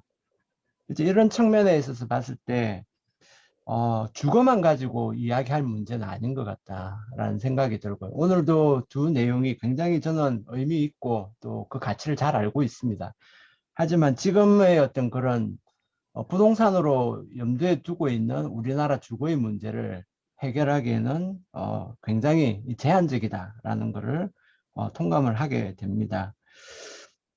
그래서 이제 어떤 면에서 이런 답을 내어야 아마 가능하지 않을까라는 생각이 드는데 해운대나 센텀에 30평대 아파트를 구매하는 게 더 나을지 아니 똑같은 돈으로 원도심 내에 주거지를 구매해서 신축을 해서 사는 게 더 나은지 이 선택을 해야 하는 것들이 어쩌면 더 직접적인 오늘의 답을 낼 수 있는 게 아닌가라는 생각이 먼저 듭니다. 물론 이게 당장은 누구나 생각한데 센텀 해운대에 있는 이런 신도시 내에 지금 부동산 가격이 굉장히 좋고 누구나 살고 싶어하는 이 아파트 구매가 더 나을 수 있지만 저는 또 좀 다르게 생각합니다. 그러니까 한 30년 정도를 내려다보면 은퇴 이후에 우리 남아있는 자녀 수명을 보면 30년이라는 이상의 은퇴 이후의 시기가 있습니다. 소득이 없는 시기. 그랬을 때 이런 누구나 지금 살고 싶어하고 갖고 싶어하는 부동산이 어쩌면 은퇴 후의 30년 생활에 걸림돌이 될 수도 있습니다. 지금의 어떤 세대의 어떤 그런 체제라든지 봤을 때. 그리고 그게 과거에는 자녀들한테 물려줄 수 있는 거였지만 지금 주택 수 때문에 자녀들이 상속 포기를 할 확률이 굉장히 높습니다. 이미 일본의 대도시 근교에는 이 상속 포기에 대한 그 그래프를 보시면 깜짝 놀랄 정도로 우리가 보기에는 굉장히 매력적으로 생각하는데 또 불구하고 인구의 감소라든지 일자리의 문제라든지 이런 것들 때문에 결국 상속 포기를 할 수밖에 없어지게 되고 징벌적 세금을 피하기 위한 수단이 되는 거죠. 이제 이런 문제들 때문에 이 부산이 앞으로 만약에 계획 기간을 우리가 30년 정도를 본다면 30년 뒤에 부산이 담고 있는 인구가 과연 얼마나 될 거며 우리 지역이 평균 소득 수준이 얼마 정도 될 것인가 이런 것들을 같이 고민을 해서 주택에 대한 수급 상황을 봐야 될 것 같다. 지금 당장 부족하거나 우리가 안타까워서 이런 노후 주거지 원도심 내의 개선에 대한 거를 생각을 하고 있고 거기에 사회주택이나 이런 공공임대주택에 대한 자본을 상당 부분 공적 자금을 넣어야만 되지만 이 문제는 조금 더 우리가 깊이 있게 조금 생각을 해야 된다라는 생각이 듭니다. 그리고 주거만 있는 것이 아니라 이제 30년 정도를 내려다본다면 우리의 삶의 라이프 스타일도 굉장히 많이 바뀔 것 같고요. 그 다음에 교통에 대한 문제, 에너지 문제 이런 것들이 굉장히 큰 변화가 앞으로 있기 때문에 도시의 공간 구조가 이런 사회 구조적인 문제들 때문에 많이 바뀔 거라는 거죠. 그래서 지금도 이 수급 상황이라든지 정책을 펼치는 부분은 과거에 우리가 살아왔던 그 경험에 의해서 도시를 바라보려고 하는데 그 도시가 이제는 그런 도시가 아닐 가능성이 굉장히 높다. 아마 제가 생각하는 한 7, 8년 사이에 급격한 변화를 아마 가지게 될 거다. 우리 인구 구조를 봐도 그렇고요. 산업 구조나 이런 것들을 봤을 때도 대기업 중심의 자본 중심의 이런 노동 집약적인 산업에서 굉장히 많이 바뀌어갈 수밖에 없다. 그래서 미국 같은 경우는 실리콘밸리와 구 샌프란시스코의 그 변화되는 모습들을 저도 몇 차례 이렇게 가서 보고 하면서 좀 새로운 생각을 좀 가져야 된다는 생각이 먼저 좀 들었습니다. 그래서 결국 원도심이나 정책 이주지라든지 이런 구릉지에 밀도가 높은 이런 주거지에 과연 누구를 끌어들일 것인가 앞으로 지금 살고 있는 분을 포함을 해서 그래서 이런 장기적인 수급 상황을 조금 더 고려를 해야 된다는 생각이 들고요. 그 다음에 뭐 부동산 이야기를 하면 첫째도 입지고 둘째도 입지고 셋째도 입지라는데 일단 교통에 대한 접근성 문제를 우리가 조금 살펴봐야 된다. 그리고 특히 이거는 거주의 문제뿐만 아니라 직장 일자리의 문제와 같이 결부가 되어 있습니다. 그리고 학군의 문제 이런 것들이 물리적 인프라를 개선해 주는 것뿐만 아니라 이런 사회 경제적인 측면까지 같이 고려를 해서 시도를 해야 된다. 그래서 전면적으로 하기보다는 굉장히 국소적으로 약간의 실험을 좀 해야 되는데 이제 그 자본도 조금 더 우리가 고민을 해야 됩니다. 가령 주택 수면을 우리가 50년으로 보면 우리나라 전체 1,800만 호 정도 되면은 항상 한 36만 호는 매년 새로 부수고 새로 지어야 되는 이런 어떤 수급 상황들을 분명히 가지고 있습니다. 근데 이제 이런 주거의 문제가 거주의 개념, 그 주거에 대한 문제뿐만 아니라 항상 투자에 대한 개념으로 같이 병합되어서 지금은 움직이고 있다라는 거죠.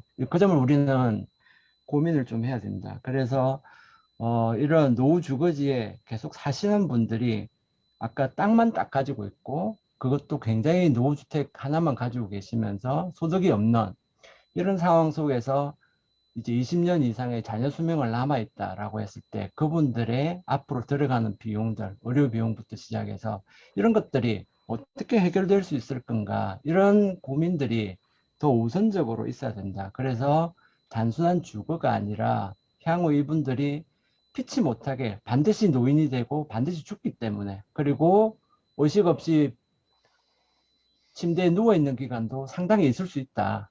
자, 이런 문제들을 어떻게 해결할 것인가를 같이 고민하는 자리가 되어야지 건축이나 도시의 문제를 풀 문제는 저는 아니라고 본다라는 거죠. 그래서 조금 더 폭넓게 생각을 좀 해서 이런 다양한 노후 문제까지 같이 고민을 해서 그거를 풀 수 있는 주거지를 어떻게 우리가 좋은 샘플을 만들어내고 거기에 들어가는 비용 부분을 공공은 얼마나 부담을 하고 어차피 내가 요양원이나 요양병원을 몇 년간 살게 되면 매달 관리비를 내야 되지 않습니까? 이제 그런 비용들을 어떻게 우리가 내가 가지고 있는 땅을 담보로 해서 그런 기능에 내가 어차피 써야 되는 돈 앞으로 미래에 써야 되는 돈을 미리 땡겨서 그런 부분에 대한 기능들을 활용할 수 있는 걸 담보로 해서 만들어낼 건가 이런 문제들을 같이 고민해야 될 것 같다 생각이 듭니다. 그래서 이런 사회구조적인 문제라든지 인구학의 문제라든지 이런 산업구조와 일자리 이런 문제들하고 주거를 함께 병합시켜서 우리가 고민을 좀 해야 될 것 같아요. 그래서 오늘은 이런 문제를 풀려고 하면 저희처럼 도시나 건축도 중요하지만 다양한 계층에 있는 분들 그리고 사회적 비용과 개인적인 공적 앞으로 의료라든지 노후에 대한 이런 공적 자금들에 대한 문제 이런 것들이 같이 결부되어 있으니 이것들을 같이 병합시키는 공간 구조를 짜내는 게 더더욱 중요할 것 같다라는 생각이 듭니다. 네. 그래서 마지막으로 제가 말씀을 좀 드리면 오늘 문제로만 국한을 시킨다고 하면 사실 용적률 상호 거래라든지 교환 시스템을 통해 가지고 일정 부분은 조금 고밀화를 조금 시키고 나머지 부분은 저밀화되어 있는 부분에 생활애소시나 이런 일자리나 노후 복지 부분들을 같이 깔아주는 이런 것들에 대한 샘플을 우리가 조금 고민을 해야 된다. 결국 용적률을 총량제로 하고 이런 부분들이 정책 이주지라든지 이런 부분에 같이 스며들 수 있도록 그래서 일정한 부분에서는 계획 특례를 통해서 높이 제한하는지 일조권이라든지 이런 부분들을 완화해주는 그런 어떤 특례 제도들이 조금 더 필요하다. 그래서 도시가 앞으로 어떻게 총량의 인구들을 통해서 지역 내에 있는 이런 평균 소득의 변화 또는 근로소득과 사업소득이라는 경제활동뿐만 아니라 자산소득하고 같이 결부시켜서 이런 것들이 같이 병합된 그런 고려를 할 수 있는 샘플링이 이런 저층 고밀화되어 있는 이런 주거지 내에 움직이기 힘든 이미 용적률을 다 차지한 정책 이주지에 한 번쯤은 좀 시도를 해볼 필요가 있다. 네, 생각이 오 듭니다. 교수님. 예, 오 교수님 아주 굉장히 현실적이고 부동산 지금 뭐 상황에 맞춰가지고 아주 신랄한 지적을 해주셨는데요. 우리 유재호 교수님이 그래도 네. 이 주거 건축의 방향성하고 이 부동산 가치적인 문제하고 사이에서 주거 건축이 어떤 대응 태세를 가져야 될지 뭐 그 관계성에 대해서 잠깐 그래도 말씀을 해주시면 어떨까 싶은데. 네, 제가 오광석 교수를 모신 이유는 굉장히 저보다 먼저 이런 문제에 관심을 가지고 결국에는 이게 건축의 문제가 아니고 사회의 문제가 아닌가, 또는 사람의 본능이 내재되어 있는 투자 욕구에 대한 문제가 아닌가, 근원적인 문제를 말씀해 주셨는데, 사실 아까 말씀드린 유네스코에서 아까 17가지 항목에는 그런 사회적 차원의 장치들이 마련돼야 된다고 적어놨습니다. 그래서 저희들은 일단 건축이니까 그렇게 융합적인 방법을 써야 되겠지만, 아까 말씀드린 차선의 방법이라고 설명드린 바가 있고요. 사실 경사지에 그게 투자도 되는가, 오히려 저 센텀에 가면 더 낫지 않는가, 또는 또 부산도시공사에도 산에 하지 말고 평지 임대주택을 지으면 안 낫겠나, 이런 말씀도 하셨습니다.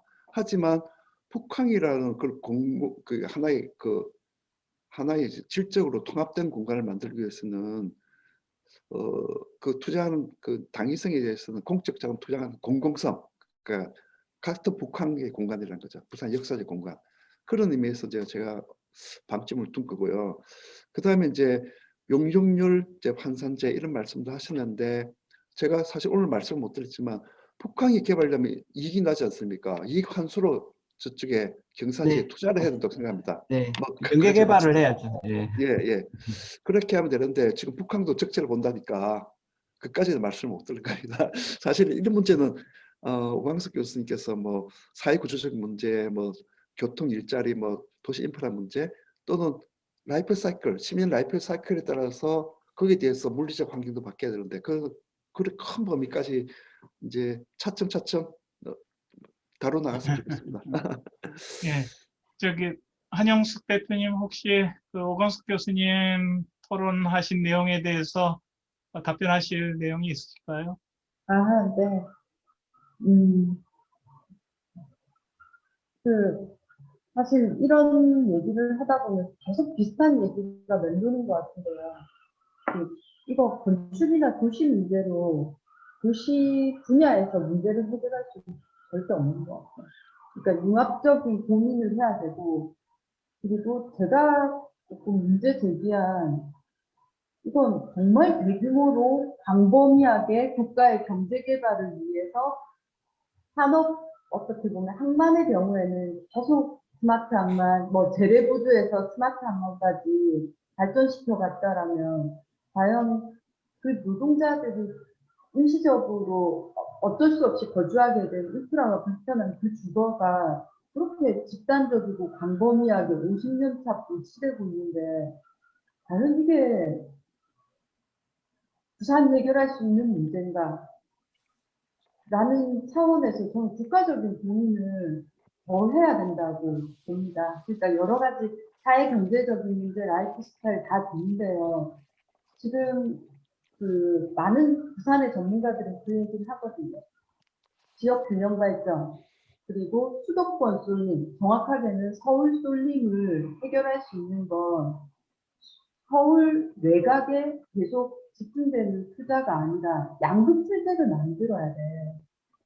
그래서 서울과 경제할 수 있는 곳이 수도권이 아니라, 내지는 대전이 아니라 아예 특수한 상만 인프라를 가지고 있고 새로운 어떤 환태평양 경제권에 가까운 부산이 하나의 극으로 성장시켜야 되라고 생각을 하면, 저는 64년부터 72년까지 대규모로 부산 어떻게든 집중 투자했던 그 인프라를 이제는 도시로 체계적으로 바꾼다는 측면에서 이제는 국가적으로 접근 안 하면요, 저는 대한민국이 국토의 절반을 방치한다라고까지 생각이 드는 입장입니다. 예, 그래서 저는 좀 심각한 문제로 다들 고민을 시작해야 되는 거 아닌가? 네, 먹고 살려고. 네. 오늘 네. 우리 그래서 건축 부산이 부산 뭐 부산도 집값 오를 때가 많아 얘기를 하지만 저렇게 방치된 것도 절반이라는 게 분명히 공유가 되었습니다. 예, 좋은 지적 말씀 감사하고요. 우리 조윤경 대표님께서 아마 주거 건축 디자인 쪽에서 도시 건축 쪽에서 해결할 수 있는 방안하고 또 우리 오광숙 교수님 말씀하신 것처럼 경제적인 문제, 부동산적인 문제, 또 다양한 거주성의 문제 이런 거 폭넓게 지적을 해주셨는데 우리 그래도 건축 실물도 하시는 입장에서 어떤 생각을 갖고 계신지 한번 좀 토론을 부탁을 드려보겠습니다. 네, 네. 앞서 좋은 말씀들을 너무 많이 하셔가지고 저는 그냥 이제 발표하신 내용에 대해서 조금 더 좀 추가적으로 이런 것들이 이루어졌으면 좋겠다라는 생각들을 위주로 제가 너무 또 긍정적으로 생각을 이때까지 하고 있진 않았나. 현실적으로 오늘 얘기를 들어보니 현실적으로 이제 또 더 접근을 했었어야 할 부분들도 많았다는 거를 좀 많이 느꼈고, 하지만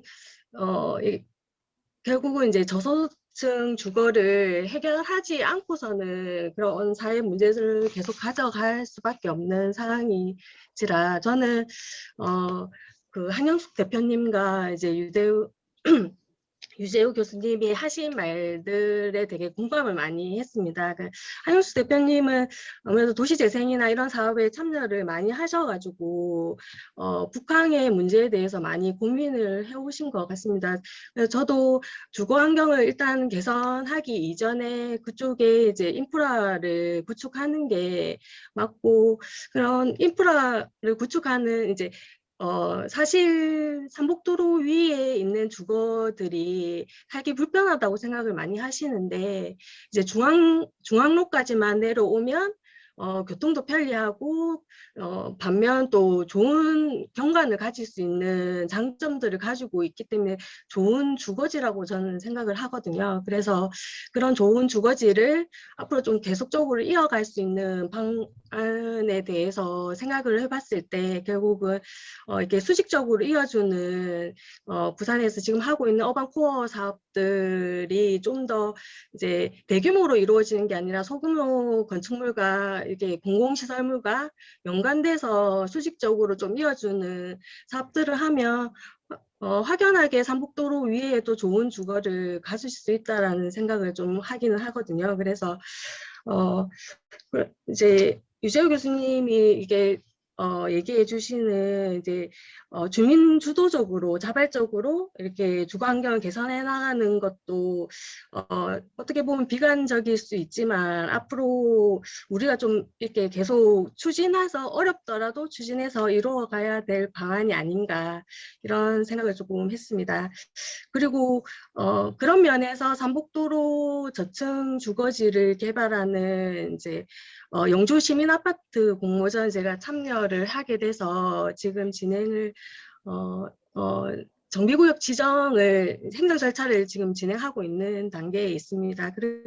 그렇게 하면서 제가 좀 느꼈던 부분들은 이게 모두들 생각하시겠지만 중저층 고밀의 개발을 좀 해야 되지 않는가 이런 얘기를 이제 하고 계신데 그런 면에서 이제 법적인 문제 아까 말씀하셨듯이 건폐율의 문제라든지 또 뭐 공동주거가 경사지기 때문에 지하에 들어가는 경우 지하가 생기는 경우들도 좀 발생을 하더라고요. 그런 법적인 문제들과 아무래도 이제 만약에 건폐율을 높여줘서 이게 주거가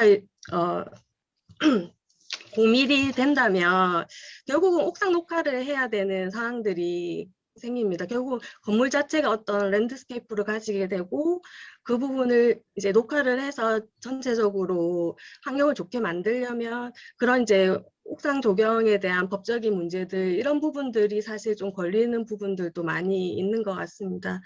그리고 이제 행정 절차상의 문제로 봤을 때 영주 시민 아파트 같은 경우에는 도시재생과 같이 연계된 사업들이 있습니다. 뭐 주차장, 공공주차장 사업이라든지 부산 50년 라이브러리 사업이라든지 이런 부분과 함께 진행하는 부분들이 있는데 이게 시기적인 차이 때문에 뭐 필지를 어쩔 수 없이 분할해야 되고 또 이제 유지 보수의 문제 때문에 별도의 사업으로 이렇게 진행되는 경우들이 생기더라고요. 그런 부분들이 좀 같이 이어져 갔으면 좋지 않을까 이런 생각들을 좀 저는 좀 했습니다. 네, 네, 감사합니다. 두 분 발표 내용에 대해서 조금 디테일한 그런 보완 토론이 있으셨던 것 같습니다. 지금 시간이 이제 한 10여 분 남았는데요. 우리 줌으로 참여하고 계신 분들 중에 혹시 질의나 토론하실 분이 없으신가요? 있으시면 채팅방에 이름을 남겨주시면은 마이크를 켜드리도록 하겠습니다. 혹시 부산시청이나 구청에서 이 세미나를 보기 위해서 참여하신 분은 안 계신가요? 정책적인 차원에서 혹시 말씀하실 것들이 있으실 수 있을 것 같은데.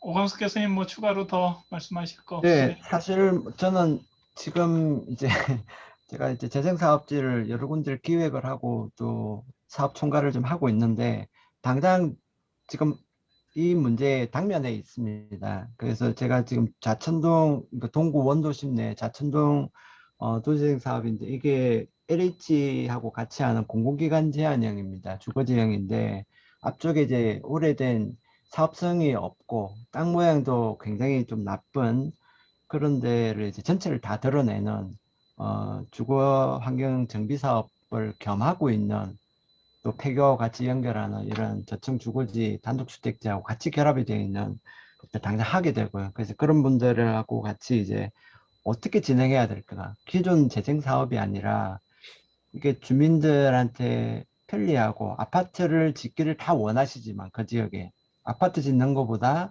주택을 통해서 그것도 이제 자율주택 정비 사업으로 몇 분씩 모아서 이렇게 합의를 해서 그 공간을 쓰되 그 공간의 일정한 부분은 공공지분으로 해서 적어도 생활비나 의료비를 조금 보탤 수 있으면서 자기 집을 가져갈 수 있도록 그런 부분들로 만들어내는 이런 것들을 이제 금융기법하고 같이 결합을 해서 지금 이제 진행을 해야 되는 상황이고요. 또 개별적으로는 아까 말씀드렸듯이 망향로라든지 영촉길 부분에 보면 뒤쪽 북면 쪽에 도로가 나는 그런 부분은 똑같은 그 센텀이나 이렇게 굉장히 고급 아파트가 있는 30평대 그 돈으로 똑같은 돈을 투자를 해서 이쪽에 훨씬 더 좋은 생활의 편리가 되고 재산적 이익도 되는 사례를 제가 또 만들어낸 게 있습니다. 그래서 도로면에서는 2층짜리나 3층짜리, 4층짜리 빌라인데 아래쪽에 내려가면 맹지들이 앞에 같이 보입니다. 이제 그런 걸 필지를 만들어내면 7층 내지 8층짜리 집을 지을 수가 있어요. 그러면 이제 지하 4, 5층은 땅에 면에 있는데 그런 집은 자기가 주택으로 쓰고 한 층은 게스트하우스로 자기 노후에 조금은 노동이 있으면 그거 운영하면서 수익을 얻어내고 2층, 3층은 수익형 부동산으로 해서 세금을 내줄 수 있는 그런 걸로 만들면 똑같은 돈인데 또 불구하고 자기 연투에 30년의 생활비를 벌어낼 수 있는 그런 주거 공간을 만들 수도 있다. 그래서 조금 더 다양한 측면에서 우리가 좀 살펴볼 필요가 있다. 그래서 고정관념이 아파트가 돈이 된다는 것만 있는 건 아니다라는 거를 사실은 좀 아셨으면 좋겠다는 생각이 듭니다. 네, 오광석 교수님 실질적으로 또 프로젝트에 참여하고 계셔서 이렇게 현실적인 제안들 많이 해주신 것 같습니다. 우리 유재우 교수님 혹시 네. 부산시 입장이나 정책적인 그 방향이 어떻게 잡혀가고 있는지 그런 거에 관해서 조금 뭐 보완 설명해 주시면 좋을 것 같습니다. 네. 한 10년 전에 이 경사지 주택의 이제 시청에 이야기 들을 기회가 있어서 말씀을 드렸는데 그때 하시는 말이 이게 사업성이 있느냐 물어보시더라고요. 그러면 사업성이 없으니까 좀 이제 말씀드리는데, 있으면 벌써 민간에서 개발했을 텐데, 그래서 이제 인식의 차이가 좀 있구나 생각했고요. 또 최근에 부산시 국장님도 관심을 가지고 있는데, 이제 이게 좀 어떤 도시든지 마찬가지입니다. 그 시장님 임기하고 국장님 임기가 뭐 국장님 보통 1, 2년 만에 하고, 또 어떤 또 과장님은 임기를 1년 두고 또 과장이 되고 하십니다. 마지막 보직 자리죠. 그러다 보니까 이게 장기적으로 최소한 3년 넘어가는 거에 대해서 생각을 잘 안 하시려고 하더라고요. 근데 건축 분야는 그렇고, 도시계획, 뭐 부산시 건축기본법이나 또는 도시계획 쪽에서는 그런 게 좀 생각을 하셔야 될 텐데, 일단 당장 이렇게 지역에 있는 시재정이 좀 안 좋은 그런 지자체에서는 관심을 안 가지는 게 좀 한계라고 생각됩니다. 그래서 앞으로 좀 장기적으로 그 생각을 하게 될 때가 됐다고 생각됩니다. 지금 이제부터는. 예, 이상입니다. 뭐 답변은 안 됐지만, 예. 예, 아무튼 이게 참 어려운 문제입니다. 부산이라는 대한민국 전체에서 지역적인 문제도 있고, 또 부산의 항만과 산지라는 지형적인 문제도 있고, 또 노후화된 주거지의 어떤 역사적인 변천 과정도 있고, 그러면서도 또 전국적으로 집값 앙등이라든지 주거 수요와 공급의 문제도 있고, 그런 가운데 그래도 도시재생과 새로운 주거지 개발을 통해 가지고 많은 사람들에게 좋은 주거 환경을 공급하고자 하는 주거건축 도시 활동이 일어나고 있는데요. 그 활동을 통해서 기존 사회가 갖고 있는 부동산 문제까지 해결될 수 있는 그런 가능성이 조금 비춰지기를 어떻게 보면 또 바라면서 이제 전문가들이 활동을 하고 있다고 볼 수 있을 것 같습니다. 지금 이제 시간이 거의 마무리가 돼가는 것 같습니다. 특별히 말씀하실 우리 발표자나 토론자 분들 중에 더 말씀하실 내용이 있으실까요? 네, 없으시면 다음에 이제 저희가 1차는 서울 지역 주거 건축에 대해서 세미나를 했었고요. 오늘은 2차로 부산 경남 지역으로 했고, 다음 3차는 이제 광주 전라 지역의 주거 건축에 대해서 4월 14일 수요일 날 마찬가지로 3시부터 5시 사이에 세미나를 진행할 예정입니다. 이게 지역별로 조금씩 상황들이 다르기 때문에 이렇게 같이 보는 것도 비교해서 좋은 아이디어를 또 얻을 수도 있지 않을까 그런 생각이 듭니다. 시간 되시는 분들은 많이 또 참여해 주시면 고맙겠습니다. 그럼 오늘 주거건축 제2차 세미나 부산 지역 세미나를 이것으로 마치도록 하겠습니다. 참여해 주셔서 감사드립니다. 네. 그렇습니다.